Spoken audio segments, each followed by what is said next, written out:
Նոր հայացքով, նոր աչքերով մեր տարածաշրջանին ու աշխարհին նայելը այո կրթական process է։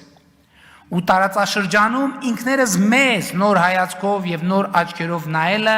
նույնպես կրթական process է, որովհետեւ տարածաշրջանը, որտեղ կա Հայաստան հայրենիք մի բան է, իսկ տարածաշրջանը, որտեղ կա Հայաստան պետություն, հայրենիք պետություն, Հայաստանի Հանրապետություն, բոլորովին ուրիշ բան է։ Եվ այս դիտանկյունը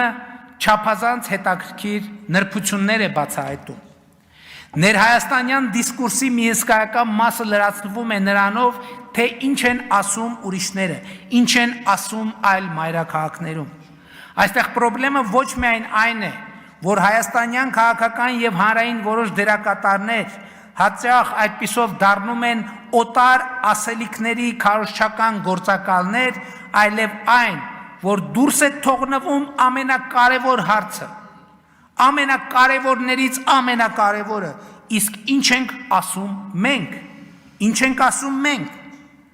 սա հաճախ չի էլ կարևորվում, եւ սա Սան Ստեֆանոյի եւ Բերլինի ռելիկտային մտածողությունն է, համաձայն որի մենք կամ ասելիք չունենք, կամ մեր ասելիքը կարևոր չէ։ Մինչդեռ մեր ճակատագրի համար ամենակարևորը մեր ասելիքն է, որովհետև մեր ասելիքն է մեր ճակատագիրը կառավարելու առաջնային գործիքը։ Իսկ մենք ասում ենք. Հայաստան-Ադրբեջան նոր սրացում եւ նոր պատերազմ չի լինելու է խաղաղություն։ Ինչու եւ ինչպես։ Հայաստանն ու Ադրբեջանը ճանաչել են միմյանց տարածքային ամբողջականությունը, ինքնիշխանությունը, միջազգայինորեն ճանաչված սահմանների անխախտելիությունը, ուժի եւ ուժի սպառնալիքի կիրառման անթույլատրելիությունը։ Ընդ որում սա ոչ միայն քաղաքական, այլև իրավական մակարդակում, որովհետև Հայաստանի Հանրապետության եւ Ադրբեջանի Հանրապետության միջև պետական սահմանի սահմանազատման եւ սահմանային անվտանգության հարցերով հանձնաժողովի եւ Ադրբեջանի Հանրապետության եւ Հայաստանի Հանրապետության միջև պետական սահմանի սահմանազատման պետական հանձնաժողովի համատեղ գործունեության կանոնակարգը այլևս երկու երկրներում բարձրագույն իրավաբանական ուժ ունեցող փաստաթուղթ է եւ այդ փաստաթղթում Ալմա Աթայի հռչակագիրը որպես սահմանազատման բազային սկզբունք ընդունելով թե Հայաստանը, թե Ադրբեջանը Ալմա Աթայի հռչակագիրը ըստ էության դարձրել են ընդհանրապես հարաբերությունների կարգավորման բազային սկզբունք։ Իսկ այդ հռչակագրում խորհրդային հանրապետությունների սահմանների անխախտելիությունը, միմյանց տարածքային ամբողջականության ճանաչումը, ներքին գործերին չմիջամտելը, ուժի եւ ուժի սպառնալիքի չկիրառումն են բազային սկզբունքներ։ Եվ ուրեմն Հայաստանում ու Ադրբեջանում գործող բոլոր ուժերին կրկին կոչ եմ անում լինել ծայրահեղ պատասխանատու, չանել հայտարարություններ, որոնք ուղղակի կամ անուղղակի հակասում են այս տրամաբանությանը, կասկածի տակ չդնել այս տրամաբանությունը եւ հայտարարում են պաշտոնապես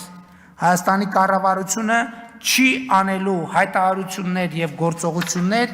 որոնք ուղղակի կամ անուղղակի հակասում են այս տրամաբանությանը կամ կասկածի տակ են դնում այս տրամաբանությունը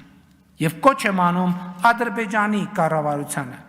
չանել հայտարարություններ եւ գործողություններ, որոնք ուղղակի կամ անուղղակի հակասում են այս տրամաբանությանը կամ կասկածի տակ են դնում այս տրամաբանությունը։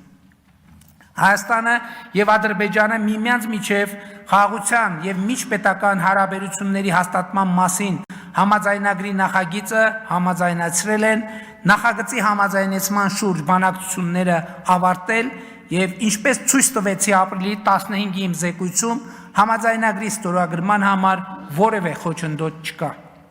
Համաձայնագրի տեքստը համաձայնեցված է։ Մոռացեք Հայաստան-Ադրբեջան էսկալացիայի եւ պատերազմի մասին։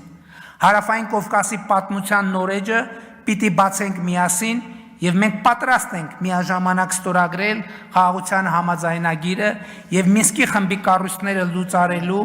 մասին Հայաստան-Ադրբեջան համատեղ դիմումը ԵԱՀԿ-ին։ Ասեմ նաեւ, որ տարածքային ամբողջականության, սահմանների անխախտելիության, միմյանց ներքին գործերին չմիջամտելու, ուժի եւ ուժի սպառնալիքի չկիրառման սկզբունքները ընկած են նաեւ մեր մյուս հարևանների հետ մեր հարաբերությունների մասին մեր պատկերացումների հիմքում։ Բայց ուզում եմ բոլորիդ ուշադրությունը հրավիրել այն փաստի վրա, որ միայն ու միայն մեր հարևանների տարածքային ամբողջականությունը, ինքնիշխանությունը, սահմանների անխախտելիությունը ճանաչելով է, որ մենք ինքներս կճանաչենք Հայաստանի Հանրապետության տարածքային ամբողջականությունը, ինքնիշխանությունը, սահմանների անխախտելիությունը եւ սա է պետության ու ապապետության դիտանկյունների միջև տարբերությունը եւ սա է այն փոփոխությունը, այն կրթությունը, այն վերափոխումը, որ մենք բերել ենք ու բերում ենք Հայաստանի։ Սա է հայրենիքը պետությունն է, սիրում ես հայրենիքդ, ուժեղացրու պետությունդ, սկզբունքի գործնական իրագործումը։ Սա է այն սկզբունքը, որ բարեկեցությունը հնարավոր է դարձնում Հայաստանի Հանրապետությունում։ Չմոռանաք հավանել տեսանյութը եւ բաժանորդագրվել Civic AM-ի YouTube-յան էջին։